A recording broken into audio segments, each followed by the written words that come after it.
नमस्कार। Biology with छोटे लाल YouTube channel में आपका स्वागत है। आज का पहला प्रश्न है, दाद जिसे रिंग वर्म कहते हैं, यह रोग किसके द्वारा होता है? चार ऑप्शन है, कवक के द्वारा, जीवाणुओं के द्वारा, विषाणुओं के द्वारा या प्रोटोजोआ के द्वारा।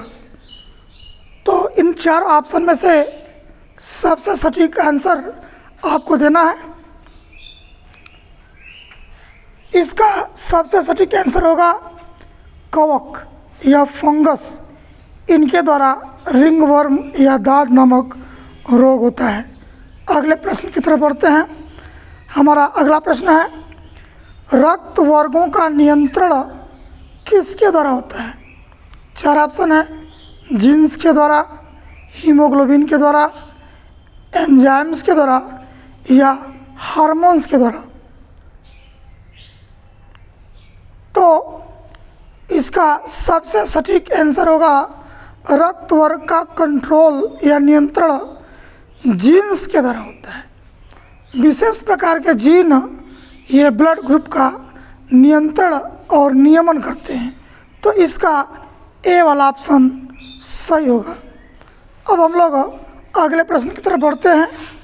अगला प्रश्न है, एक एथलीट को भोजन में किस प्रकार के आहार की आवश्यकता सबसे अधिक होती है? तो चार ऑप्शन है, कार्बोहाइड्रेट, विटामिन, प्रोटीन और वसा। इन चार ऑप्शन में से सबसे सटीक आंसर होगा कार्बोहाइड्रेट। चूँकि कार्बोहाइड्रेट में सबसे जल्दी ऊर्जा और ज़्यादा ऊर्जा होती है, इसलिए किसी एथलेटिक्स को जो ज़्यादा मेहनत करता है उसे ऊर्जा में सबसे पहले कार्बोहाइड्रेट या ग्लूकोज की आवश्यकता पड़ती है। अगला प्रश्न है, समसूत्री एवं अर्धसूत्री विभाजन निम्न में से किस में नहीं पाया जाता? माइटोसिस और मियोसिस किस में नहीं पाया जाता? चार ऑप्शन है, ब्रायोफाइटा में, कवकों में, शैवालों में और जीवाणुओं में। तो माइटोसिस और मियोसिस इन चारों में से किस में नहीं पाया जाता? इसका डी वाला ऑप्शन सही होगा। जीवाणुओं में, बैक्टीरिया में माइटोसिस और मियोसिस नहीं होता, क्योंकि इनमें असेक्सुअल रिप्रोडक्शन होता है। अगला प्रश्न है, विश्व का सबसे बड़ा परजीवी पुष्प जो लगभग 10 किलोग्राम का होता है, इनमें से कौन है? पहला ऑप्शन है उल्फिया, दूसरा ऑप्शन है सूर्यमुखी, तीसरा ऑप्शन है रफलेसिया और चौथा ऑप्शन है जीनिया। तो इसका सबसे सटीक आंसर होगा रफलेसिया सी। यह विश्व का सबसे बड़ा पुष्प होता है जो परजीवी होता है। सड़े गले पदार्थों पर यह पुष्प उगता है। अब अगले प्रश्न की तरफ बढ़ते हैं। अगला प्रश्न है, प्लाज्मा झिल्ली का तरल मोज़ेक मॉडल किसने प्रस्तुत किया था? तो चार ऑप्शन है, Robert Hooke, Robert brown, singer एवं निकोलसन या इनमें से कोई नहीं। तो इसका सी वाला ऑप्शन सही होगा। सिंगर एवं निकोलसन नामक वैज्ञानिकों ने प्लाज्मा झिल्ली की संरचना का मॉडल प्रस्तुत किया था, जिसे फ्लूइड मोज़ेक मॉडल के नाम से जानते हैं। अगला प्रश्न है, किस जंतु में रक्त नहीं पाया जाता फिर भी वह श्वसन क्रिया करता है? चार ऑप्शन है, कॉकरोच, हाइड्रा, केंचुआ और मछली। तो इसका बी वाला ऑप्शन सही होगा। हाइड्रा में ब्लड नहीं पाया जाता, फिर भी यह श्वसन क्रिया करता है। अगला प्रश्न है, पत्तियां जिस पर बीजाणुधानियाँ लगी होती हैं, ये क्या कहलाती हैं? चार ऑप्शन है, स्पोरोफिल्स, लिफलेट्स, स्केलिप्स या कंपाउंड लीव्स। तो जिन पत्तियों पर बीजाणुधानियों के गुच्छे लगे होते हैं, इन पत्तियों को क्या कहा जाता है? तो इसका ए वाला ऑप्शन सही होगा। इनको स्पोरोफिल्स कहते हैं और ये ब्रायोफाइट्स और टेरोफाइट्स में स्पोरोफिल्स पाई जाती हैं। अगला प्रश्न है, निम्न में से किसका पाचन अमाशय में सबसे पहले हो जाता है? 4 ऑप्शन है, ब्लैक कॉफ़ी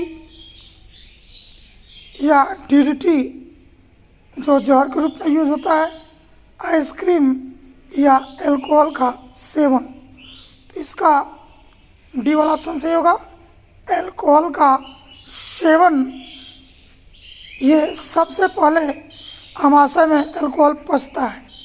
अगला प्रश्न है, किसे स्वर यंत्र या वॉइस बॉक्स के नाम से जानते हैं? 4 ऑप्शन है, लैरिंग्स, इपिग्लॉटिस या घाटी, ट्रैकिया या फेरिंग्स।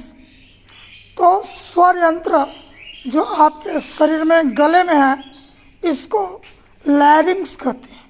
तो इसका ए वाला ऑप्शन सही होगा, लैरिंग्स।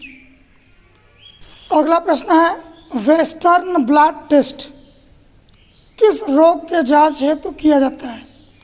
4 ऑप्शन है, गोनोरिया, मलेरिया, एड्स या टाइफाइड। तो किस रोग में वेस्टर्न ब्लड टेस्ट किया जाता है? इसका सबसे सटीक आंसर होगा एड्स। एड्स रोग की जांच हेतु वेस्टर्न ब्लड नामक टेस्ट किया जाता है। अगला प्रश्न है, ELISA test enzyme linked immuno assay kit या एलिसा किट किस रोग के परीक्षण हेतु उपयोग किया जाता है? 4 ऑप्शन है, गोनोरिया, मलेरिया, एड्स और टाइफाइड। तो इसका ऑप्शन सही होगा एड्स। एड्स रोग में HIV की जांच हेतु एलिसा किट का उपयोग किया जाता है। अगला प्रश्न है, टाइफाइड रोग की जांच के टेस्ट को क्या कहा जाता है? 4 ऑप्शन है, Widal test, Mantoux test, ELISA test या साउदर्न ब्लड टेस्ट। तो इन 4 ऑप्शन में से ए वाला ऑप्शन सही होगा, विडाल टेस्ट टाइफाइड रोग की जांच हेतु किया जाने वाला टेस्ट होता है। अगला प्रश्न है, कार्पस ल्यूटियम कोशिकाओं का समूह होता है, यह कहाँ पाया जाता है? 4 ऑप्शन है, किडनी या वृक्क में, ओवरी या अंडाशय में, पैंक्रियाज या अग्नाशय में या यूरिनरी ब्लैडर मूत्राशय में। इन 4 ऑप्शन में से सबसे सटीक आंसर होगा बी, अंडाशय में। मादा में अंडाशय पाया जाता है, इसी अंडाशय में कार्पस लूटियम नामक द्रव पाया जाता है। यह पीले रंग का द्रव होता है जो प्रोजेस्टेरॉन हार्मोन्स का उत्पादन करता है और अंड उत्पादन के समय इसका स्रावण होता है। अब हम लोग अगले प्रश्न की तरफ बढ़ते हैं। अगला प्रश्न है, ऑक्सीटोसिन का स्रावण कहाँ से होता है? 4 ऑप्शन है, अग्नाशय से, स्तन ग्रंथि से, पिट्यूटरी ग्रंथि से या वृषण से। ऑक्सीटोसिन का उत्पादन हमें बताना है, तो इसका सी वाला ऑप्शन सही होगा, पिट्यूटरी ग्रंथि से ऑक्सीटोसिन नामक हार्मोन्स का स्रावण होता है जो दुग्ध ग्रंथियों में दुग्ध उत्पादन में और प्रसव के समय प्रसव पीड़ा उत्पन्न करने के लिए उपयोगी हार्मोन्स होता है। अगला प्रश्न है, लेप्रोसी या कोढ़ रोग का क्या कारण होता है? 4 ऑप्शन है, जीवाणुओं के द्वारा, विषाणुओं के द्वारा, कवक के द्वारा या प्रोटोजोआ के द्वारा। तो लेप्रोसी या कोढ़ रोग का मुख्य कारण जो होते हैं वो बैक्टीरिया होते हैं। इसका ए वाला ऑप्शन सही होगा। कुष्ठ रोग को हैंसन का रोग भी कहा जाता है। इस रोग का मुख्य कारण माइकोबैक्टीरियम लेप्री होता है। अगला प्रश्न है, किसमें वास्तविक केंद्रक का अभाव होता है? 4 ऑप्शन है, एनाविना नॉस्टॉक, दूसरा ऑप्शन है वॉलबॉक्स, तीसरा ऑप्शन है वाउचेरिया और चौथा ऑप्शन है म्यूकर। तो जिसमें वास्तविक न्यूक्लियस नहीं पाया जाता उन्हें हम लोग प्रोकैरियोटिक कोशिकाएं कहते हैं। तो इनमें से एनाविना नॉस्टॉक जो ये प्रोकैरियोटिक कोशिकाएं होती हैं, जिसे नीले हरे शैवाल के नाम से जाना जाता है। अगला प्रश्न है, अम्ल वर्षा जिसे एसिड रेन कहते हैं, यह किसके कारण होता है? 4 ऑप्शन है, जल प्रदूषण, मृदा प्रदूषण, रेडियो एक्टिव प्रदूषण या वायु प्रदूषण। तो इसमें से अम्ल वर्षा जो होती है वह एक जल प्रदूषण का उदाहरण होती है। बारिश की बूंदों के साथ गैस में उपस्थित कुछ हानिकारक गैस हैं, सल्फर डाइऑक्साइड, नाइट्रस ऑक्साइड, जब पानी के बूंदों के साथ मिल करके एसिड का निर्माण कर लेती हैं, जैसे H2+SO4, H2SO4। और ये अम्ल जब पृथ्वी पर बारिश की बूंदों के साथ गिरते हैं तो इसे एसिड रेन या अम्ल वर्षा के नाम से जाना जाता है। आज का लास्ट प्रश्न है, जिम्नोस्पर्म में बीजांड होते हैं।